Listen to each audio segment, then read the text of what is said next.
Hi, I'm Robert Flowers. I'm the writer, director, one of the writers and the director of Honors Half-Life here at HorrOrigins Film Festival. Out of Los Angeles, I write liminal characters that populate hostile worlds. So I'm very pleased to be here at this festival. It's been a good time seeing my work on the big screen and seeing so many talented filmmakers and their work as well. So, yeah. Robert, thanks for sitting down with me today. I really enjoyed watching your short, and let's talk a little bit about the germination of that idea and how that all came about. Great question. One of the first things that happened was I came across this documentary on soldiers. It's called about atomic veterans who had been subjected to testing for a while, for a long time, from like 1948 to like the early 90s, I believe. It was made by this Danish filmmaker, and they were subjected to some brutal tests with nuclear weapons, and they were sworn to secrecy by penalty of death.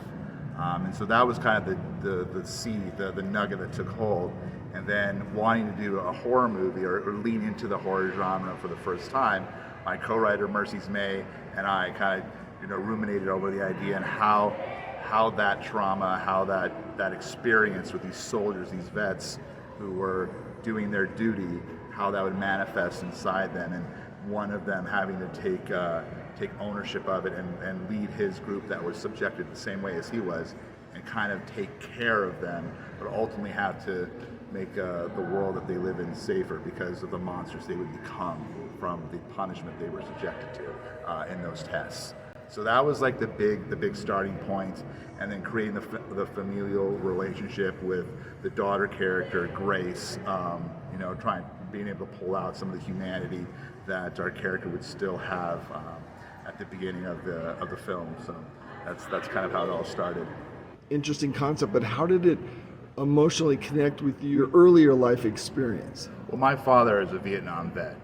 He fought in the war, saw combat, was wounded there, and it very much affected his life. And I grew up with him, obviously, my whole life, and so I experienced the aftermath of him dealing with the effects of that war. And he never ever admitted that he had PTSD. In fact, he would go so far as to say he didn't believe it existed. And my mother and I always, nowadays we talk about mental health a lot more openly, but growing up, when I did in the 90s, it's not something that you would discuss and be so vulnerable about it. And my father is a man of his generation. He would never discuss this. I heard maybe a handful of stories of his time in combat, and they were very brutal. And I can't even imagine what a young man would go through when he was 21, 22, seeing what he saw. And so that had always resonated with me, and I have a very soft spot for those who served because of him. And so that was the angle of the story I wanted to tell. And that's why at the end of the film, in the credits, I say "for Dad." So even though it's not a direct one-to-one story, he was who I had in mind thinking about that character, and even the other character who we see in the film. So let's go back further now. Let's find out when you first found yourself really connecting with film, what films you connected with early on, what started to inspire you to move in the direction of being involved in film production and writing and film direction? Oh, great question. Some early Oliver Stone movies, which I would watch with my father, Platoon, Wall Street. JFK was a big one for me, just how expressionistic that film was. Robert Richardson's lighting in that, I didn't know you could do such things, and it was had a huge impact. I would try to mimic him in school photography projects when I was an undergrad. And the mixing of media formats, yes, that was brilliant as well. Exactly. I loved the 35 millimeter, 16 millimeter, 8 millimeter, and then recreation of them in black and white and color. I just love that style, that audacity to make a film like that. Sergio Leone's Man with No Name trilogy. I mean, Good, Bad, the Ugly specifically, huge impact. Just how epic he would make the photography and his storytelling, and let the moments breathe, and the story was written all over the characters' faces, and it was just such an epic tale, and I watch it all the time. And the brilliant use of the Ennio Morricone score. Oh my goodness! And that, I mean, people talk about it all the time, but that finale scene, the three of them, the one-liners, there are two kinds of men on this world: those with guns and those who dig. And the score at the end is such a chef's kiss.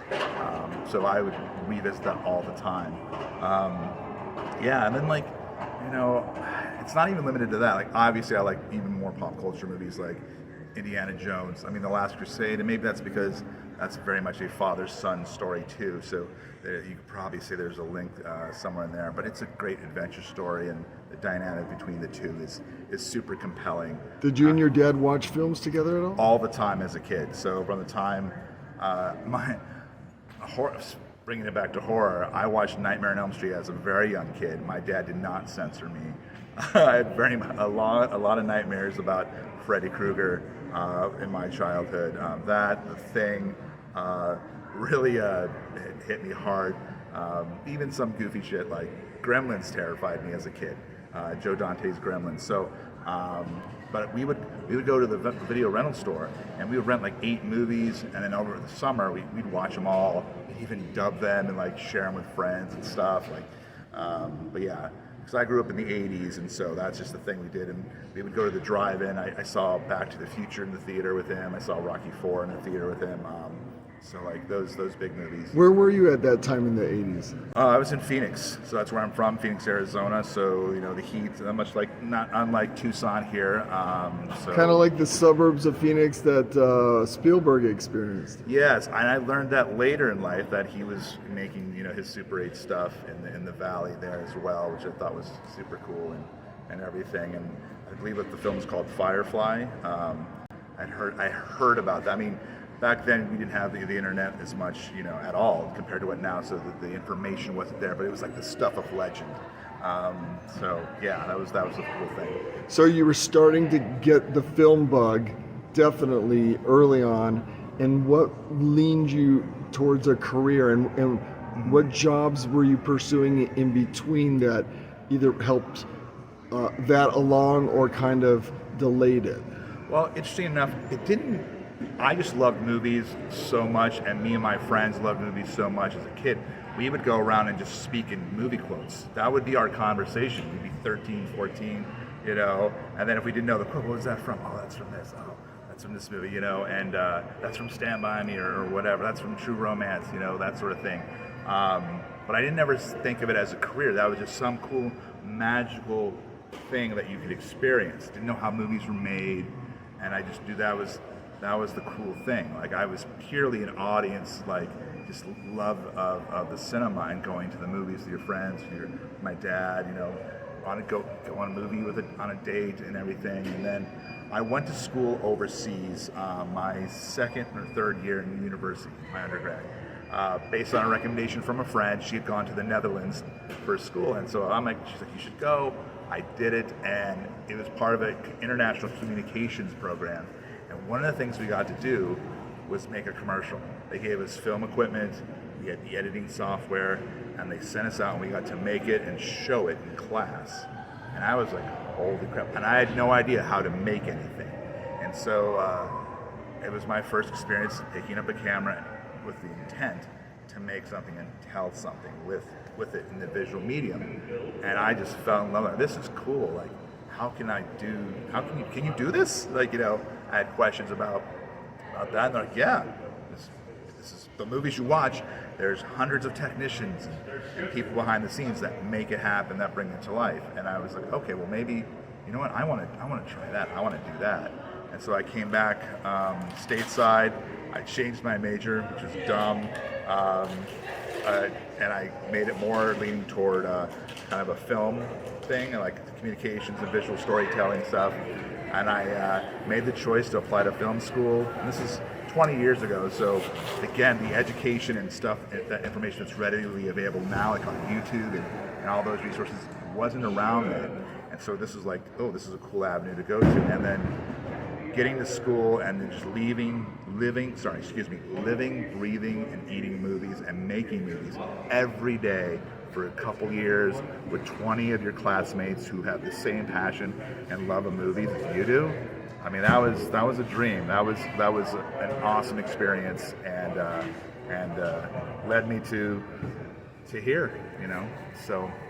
So why did you say changing your major was dumb? Because I could have graduated sooner. So I wanted to add some credits, and so that's what I did.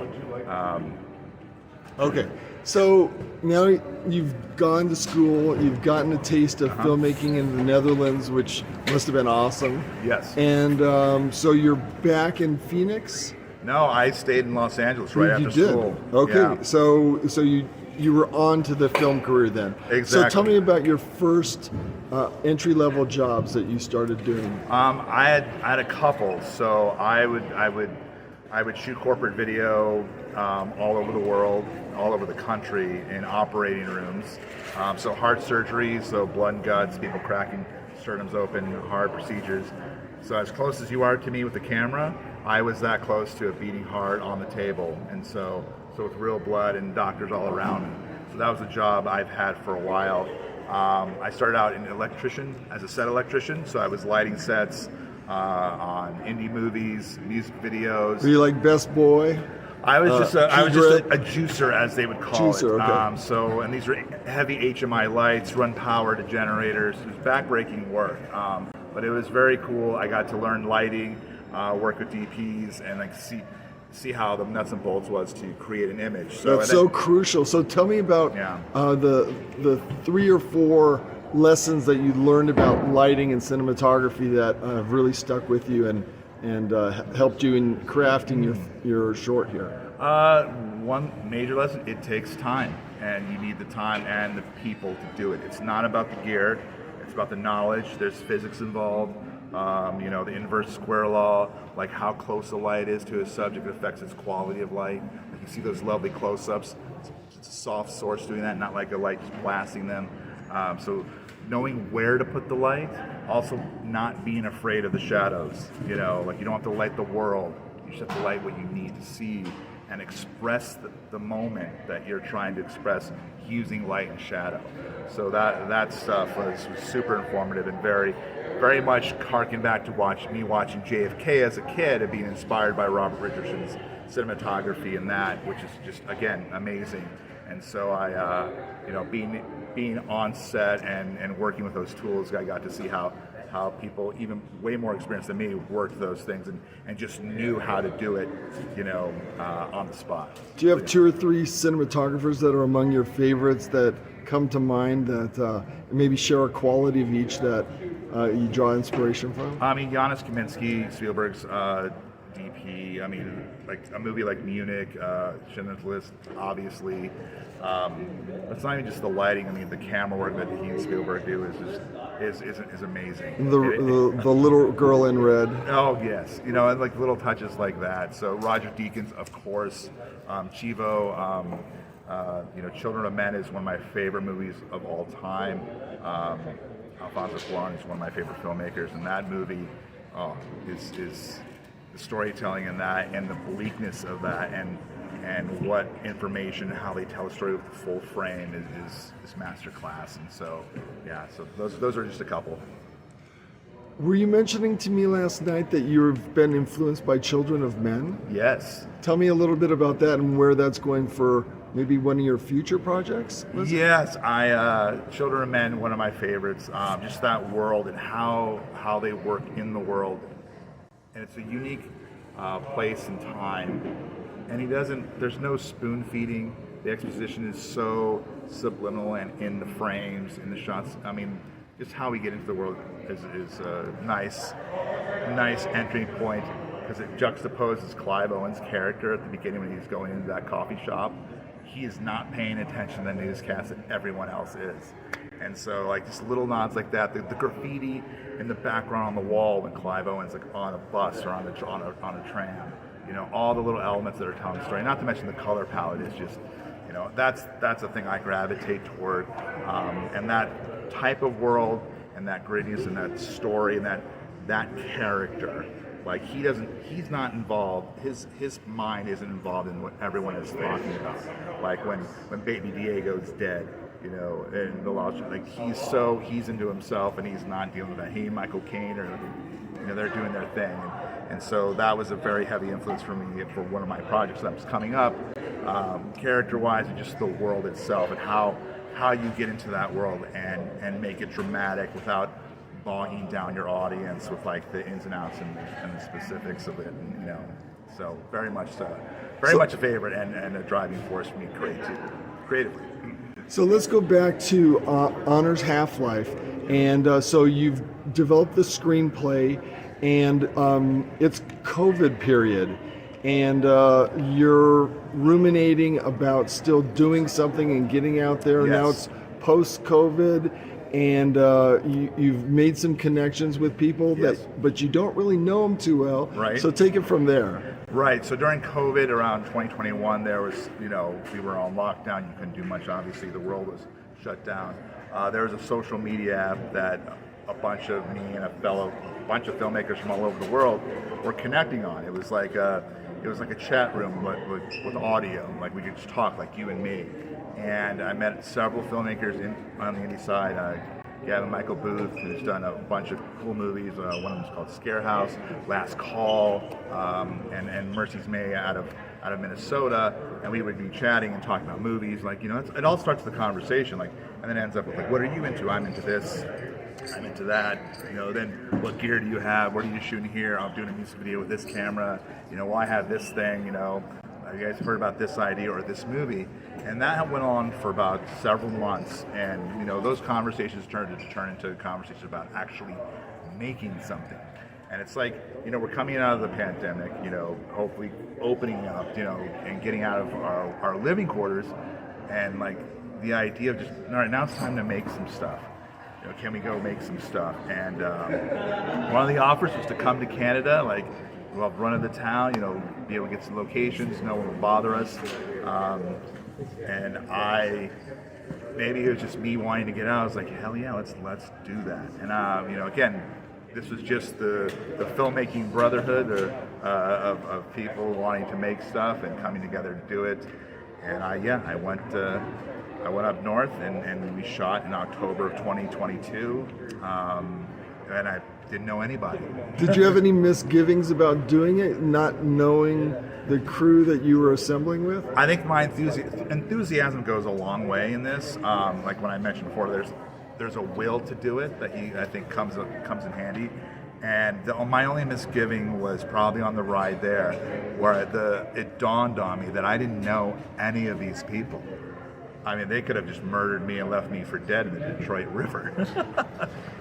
So that did not happen, but at the time, you start to think a little objectively and not just have wild enthusiasm, because that's where filmmaking usually starts.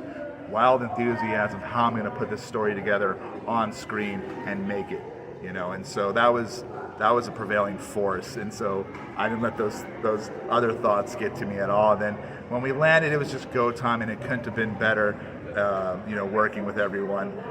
The thing that sucked was the weather. The weather was highly uncooperative, but it's Canada in October, and they should have, I should have been known better. And I was warned by somebody, and again, that can-do attitude. I will not be denied. We're going to make this thing. That stubbornness that I think that most filmmakers, especially at the indie level, possess was in full force.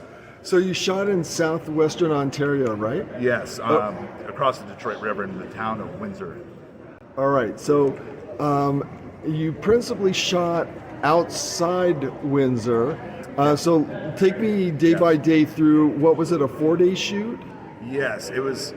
It should have been a 3-day, but I think 4-day was like, okay, we're doing some tough stuff, and also things I had never done before. I hadn't worked doing any type of stunt or any squibs, and plus I was blowing a head up, and so we had our practical effects.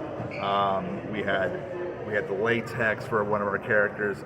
This is all new to me, and and Mitch and Sebastian up there, the local guys who did the practical effects, they were on it. They were so into it, and that stuff doesn't cooperate with rain either. So, and the temperature changes as well, and it was just wet, but the weather, because it was autumn, was great. The leaves are turning color. You see in the film that there's got this yellowish hue to it, and that was great. So, yeah. Okay, so day one, what was day one like?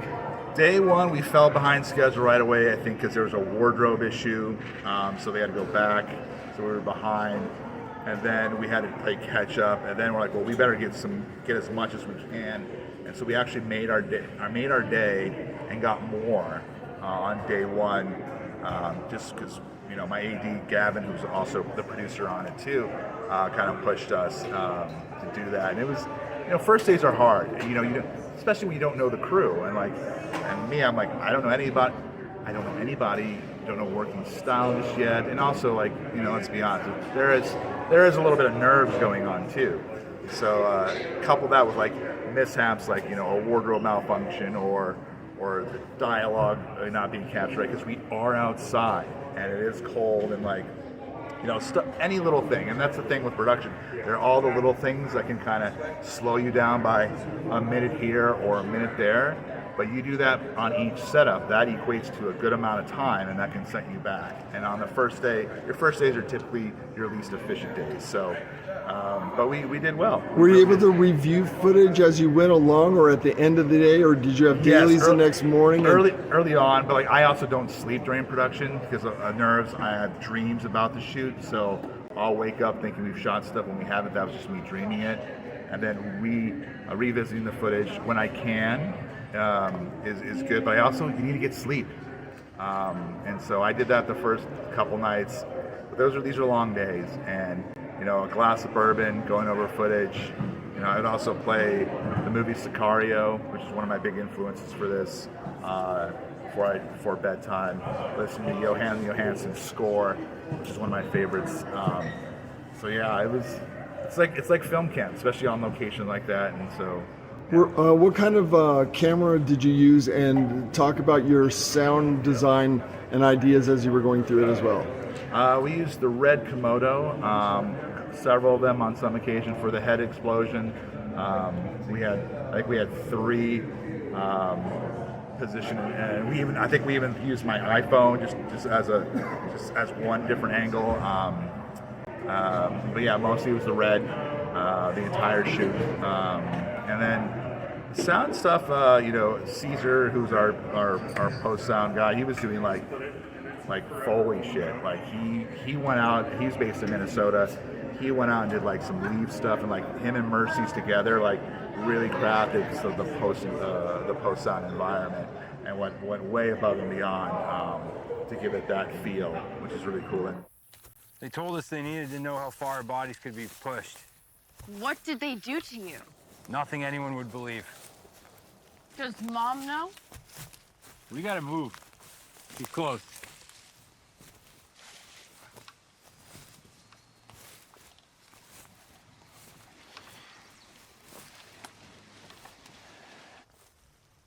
Stay here. And then Mercy's did the score. He's a talented musician, and I've always said this. And his score, he knew exactly what I wanted. We would do passes on ideas and everything, and the final score is just, yeah.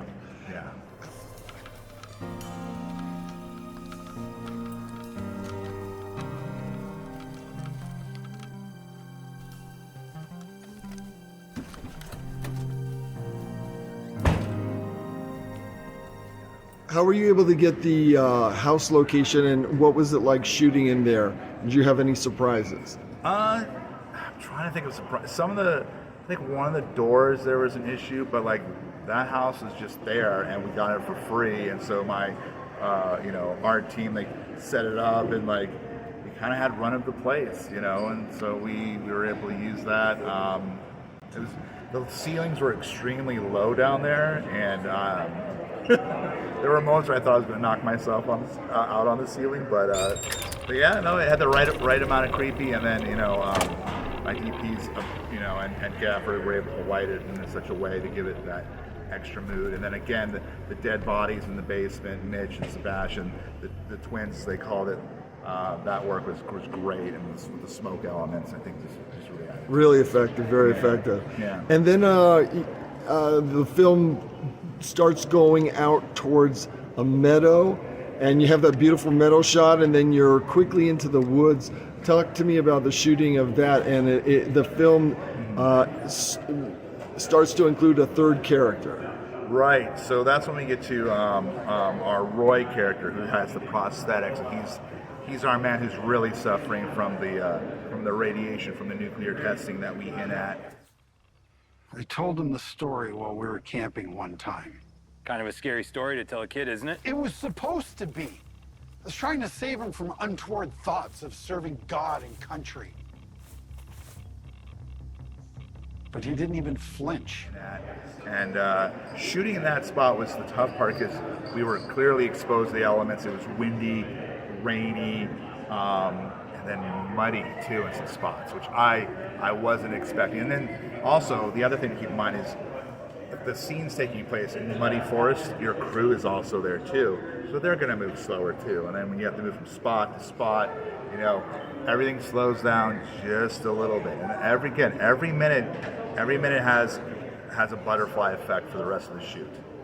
1 minute here, 2 minutes here, it all adds up, and by the end of the day, you've lost an hour of time you could have used. So that part was tough, and then we had to change blocking. There was finding the right spot, and there was a moment there where in my head, I'm like, okay, I had to figure this out, because I just didn't know how I wanted them to be blocked given our circumstances in the moment, and it had to change from what I originally thought it was going to be, and so that part was a little overwhelming. But again, as a director, you can't really show that to your crew and your cast, but in your mind, you're like, okay, oh shit, okay, here's what I'm going to do. It's raining, it's muddy, we can use this spot here, this is what I'll do. And I usually go up to my actors and I work it out with them.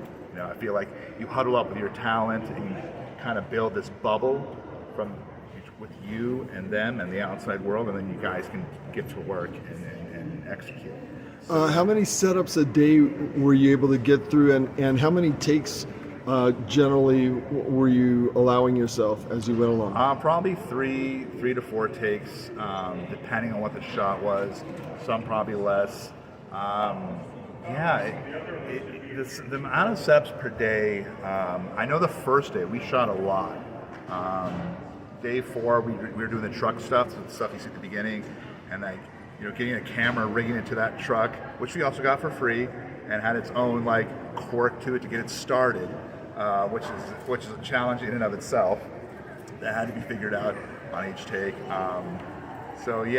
It kind of varied. And one day, the rain was too much, and it was killing our prosthetic on our Roy character, and we had to stop. We lost an hour or two at the end of the day to finish that, but we knew we had built enough that we could make it up on the next day. And that was kind of a safety, logistical consideration. So it really varied from day to day. Day 1, we got a lot. Day 2, less so. Day 3 was great. Day 4, it snowed on us. So we had to deal with that too. It was an adventure. So we just had a location change of our own. Lighting is a little different. Now. And that's kind of like filmmaking out in the wild. Yes, exactly. We had to move spots because circumstances changed, and now how we shoot this changes. So we have to adapt on the fly. And so we got a nice little soft source here now because we got some cloudy lights, or cloudy sun. So coming in here, but we still have our background. We do. So let's talk about the headshot scene that vexed you a little bit, Yes, but that you ended up really adapting really well to the final film.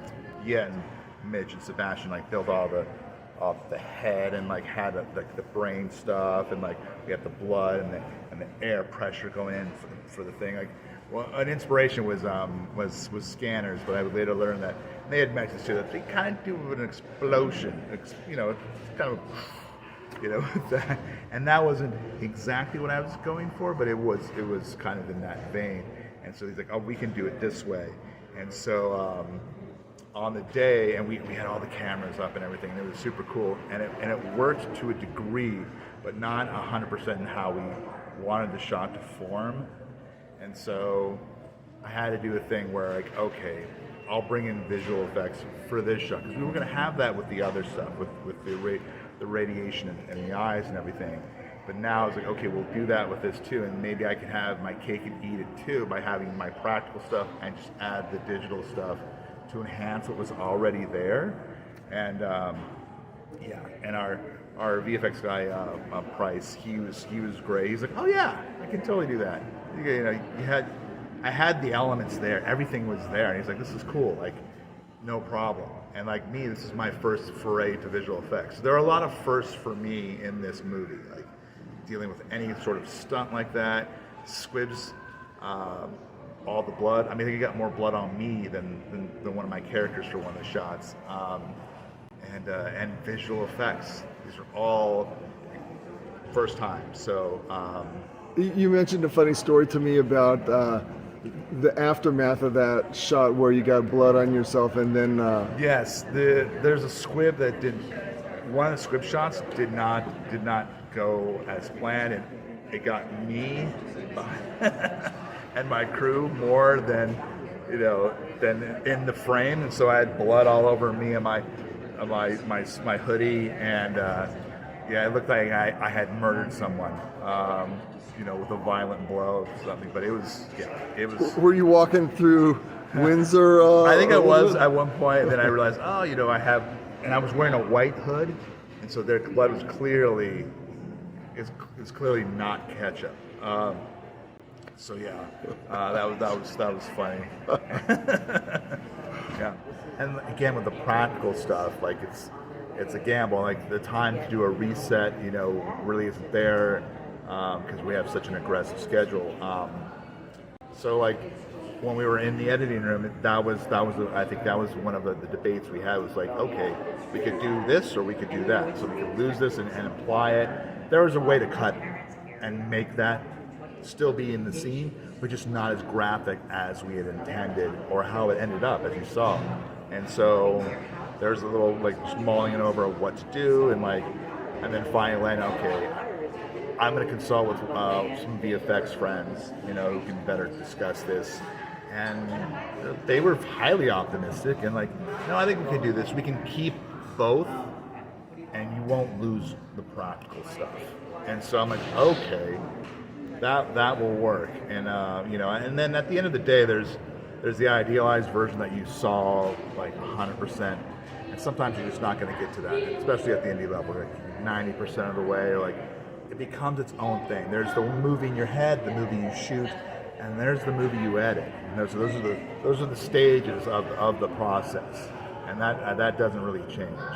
So like from here to executing, to cutting and editing it together, those are the things, and that's where we were. And so, and again, like I didn't know how hard it would be in visual. I thought it'd be like, oh, maybe this is impossible. It was not. They're like, it's totally doable. I got you, and they did. And I was like, holy crap, this is great. So, how satisfied are you with the finished film? What's the response been? Tell me about your time here at HorrOrigins, and where are you going to take it from here?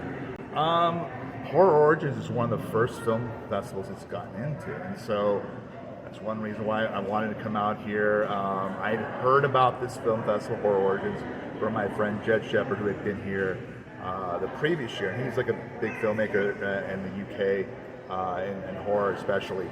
And so I wanted to check it out. And so the response here has been extremely positive. To be honest, like I have no idea. Sometimes you get to the point where you're like, I don't know what the response will be. Maybe people will see it this way or that way, and so it's been pretty positive, which has been super cool. And finally to see it up on the screen with an audience like that we have here at HorrOrigins was very, very satisfying. And then just talking with people about the movie afterward, that was a first. So that was super cool, and I'm glad I got to do it here in Tucson at HorrOrigins. What would you advise a novice or young or relatively inexperienced filmmakers that want to do what you've achieved with your short. What are the principal things you would caution them about, and what inspirations would you or advice would you suggest to them? Well, the cool thing about now is the education about how to do something is at your fingertips. Like YouTube University is a kind of a real thing. Like, you want to know how to do the head blow up stuff? Just Google it, YouTube it. Someone on there has figured out a way how to do a variation of that. Then take that and put your stuff in it. Like, there's so many tutorials on VFX. I actually did a little bit of the VFX on Hour's Half-Life. Just because I YouTubed the After Effects. I'd never worked in After Effects before. And it was just like a little thing here, like some lens flare stuff and like some smoke here to go with the smoke we had. Just little things like that. And to augment what we already had. And so that would have been possible when I was in school. So I think using those resources, getting to know what you want to accomplish, and plan. Because we don't have money, but we do have time. So there's always a pull in that. And finding like-minded individuals to go on the journey with you. And a rather simple piece of advice is keep it simple. And I say this with the caveat that I don't always do that. Clearly, Honor's Half-Life, I didn't keep it simple. But this is what I wanted to pursue. These were my goals, and I wanted to aspire and reach for something, even in the face of maybe it not turning out. Like, there's no guarantee I finished the movie. There's no guarantee that the movie's half as good as it is. So, having the belief in yourself and the people around you is key. And then again, the people around you, it's a people business, so it's not about just the gear. No one gives a shit about the camera you're using. They care about what's in front of the lens. And so that would be a big piece of advice. Don't obsess over gear. People over gear, always, and you'll be better for it. So. And Robert, where are you headed now? What's your next project? What's your vision for your next year or two? Okay, so my next project, I have a couple. I have a cosmic horror short that's going to Portland to the H.P. Lovecraft Film Festival up there next week. And that's my fun, weird as fuck short movie. I hope I can swear. And then I have a fantasy thriller called God Hunter that I'm in post on. It's basically my version of Children of Men. So my inspiration kind of manifesting itself in that project. I've been writing the feature for that. I'll be editing that short film in the next 6 months. And then writing a no-budget paranormal movie that I plan to do myself with no dollars. No stress in that regard. Just pure audacity of filmmaking. Yeah. Well, I wish you the best of luck, a lot of fun, and some sleep. Yes. Cheers. Robert, thanks so much. I really appreciate your time and energy. Loved watching your film, and wish the very, very best for you in the future. Well, thank you so much, and I hope to be back at HorrOrigins again next year and tell everyone about it. So thank you, Rick.